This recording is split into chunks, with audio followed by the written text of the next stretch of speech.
வணக்கம். நம்ப வேலூர். இந்த வீடியோவில் பனை மரத்தின் வேர் முதல் இலை வரை உள்ள பயன்கள் பற்றி பார்க்க போகிறோம். பனை மரத்தில் இருந்து 100க்கும் மேற்பட்ட மருத்துவ பயன்பாடுகள் அன்றாட வாழ்க்கையில் பயன்படுத்தி வருகிறோம். பனை மரத்திலிருந்து உணவாக நுங்கு, பனம்பழம், பனங்கிழங்கு, பனை மரத்தின் பதநீரை பயன்படுத்தி பனை வெல்லம் மற்றும் பனை கற்கண்டு செய்யப்படுகிறது.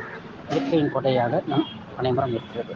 இலைகள் மூலம் பல்வேறு வண்ணப் பொருட்கள், விசிறிகள், குடைகள், பாய், தட்டு, கைவண்ண பொருட்கள் போன்ற மதிப்பு கூட்டுப் பொருட்கள் செய்யலாம். பனை ஓலை நார்கள் இன்று கட்டிடங்கள் செய்யப்படும். மேலும் மரத்தினுடைய அடிமுதல் துணை வரை பாகங்கள் வீடு கட்டப்படும். வருடத்துக்கு வருடம் குறைந்து கொண்டே வருகிறது.